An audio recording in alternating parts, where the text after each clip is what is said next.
Hi, welcome to Japanese Language Grammar, Lesson 2. In Lesson 2, we will explore some basic Japanese grammar. Although we will try to explain Japanese grammar in English in our videos, but the fact is, Japanese grammar is very different from English, or many other Western languages. Some grammar rules are not directly translatable. Some grammar rules are more simple, but some are more complex. Let's begin with the easiest rules first. Japanese has no grammatical gender. Many languages have grammatical gender. For example, in Spanish, pequeño gato, pequeña gata. The word pequeño is an adjective, meaning small. Gato is a noun, meaning cat. But if it is a female cat, the word cat has to change to gata. When we are using female noun, the adjective also has to change, in this case, to pequeña. In Japanese, there is no grammatical gender. The example here, 小さな猫、 the adjective, 小さい and the noun, 猫、 are the same regardless the gender of the noun. English has grammatical number, that is, grammatical rules to express singular and plural nouns. For example, 1 cat, 2 cats, or 1 mouse, 2 mice. In Japanese, there is no grammatical number. So, 一匹のマウス、 or, 二匹のマウス、 the plural noun for mouse does not need to change, or don't need to add anything to it. By the way, 匹 is a counter word used to count the number of animals. We will talk about counter words in later lesson. Third person singular present. In English, you would say I go, he goes. In Japanese, there is no third person singular present. Here, the verb stays the same regardless the subject is first person or third person. 私は行く。彼は行く。 Sentence structure. The basic English sentence structure is subject followed by verb followed by object. For example, the sentence, he eats in a restaurant. The subject is he. The verb is eat. The object is restaurant.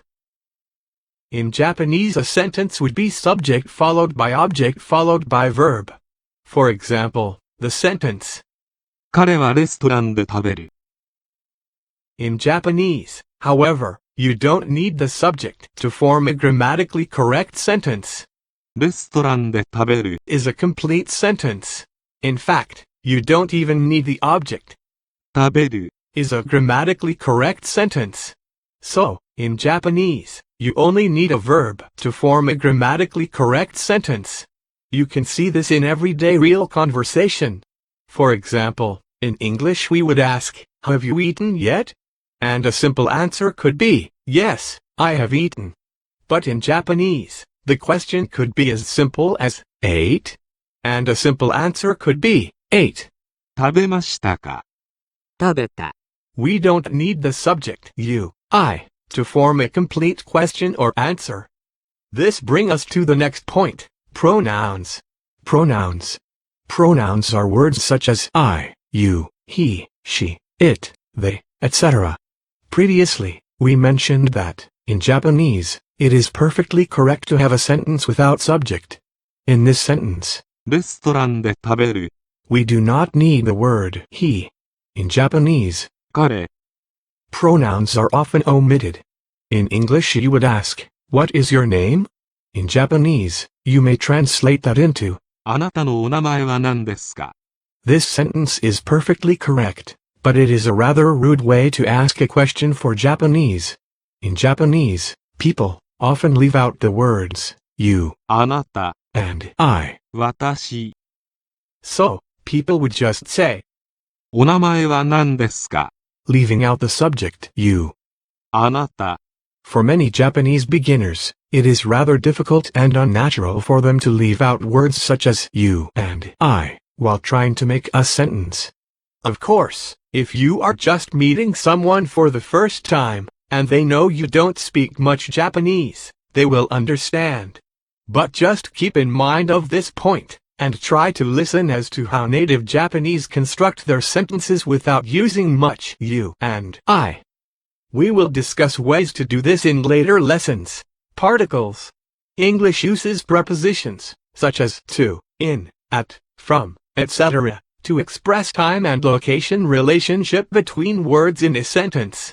In Japanese, there are particles, such as the, は、 and, で、 in this sentence. 彼はレストランで食べる。 First, let's take a look at で、 the word. で、 Here relates to the word レストラン。 to indicate the location, in a restaurant, or in the restaurant. This character originally is pronounced は、 but when it is used as a particle for grammar purposes, it is pronounced は、 There is no direct equivalent of は、 in English. It convey a similar connotation of as for. In English, the particle は、 here indicates who we are talking about. So, 彼、 he or the guy is who we are talking about here. As you can see, in Japanese, the particles are placed after the related words. So, instead of prepositions, you can call them postpositions. Word order.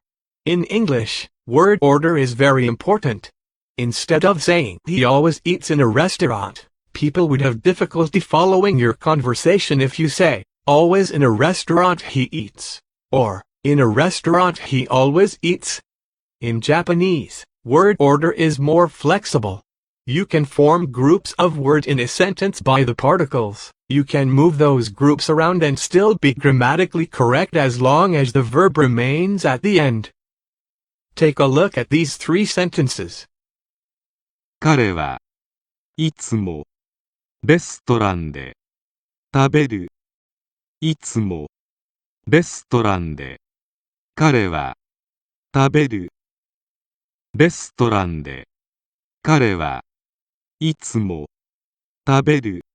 All of these sentences are grammatically correct. However, they don't exactly convey the same meaning. It is also important to realize that the closer you get to the main verb, the more relevant the information becomes, or more emphasis is on that information.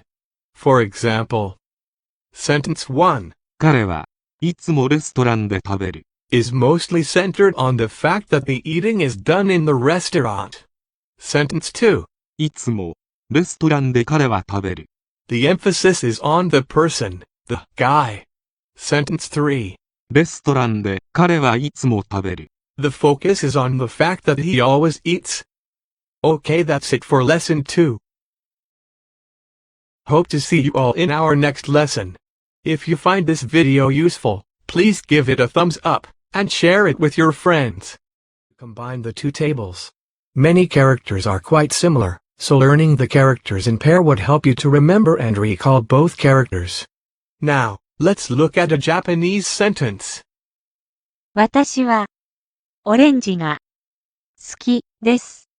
This is a simple sentence.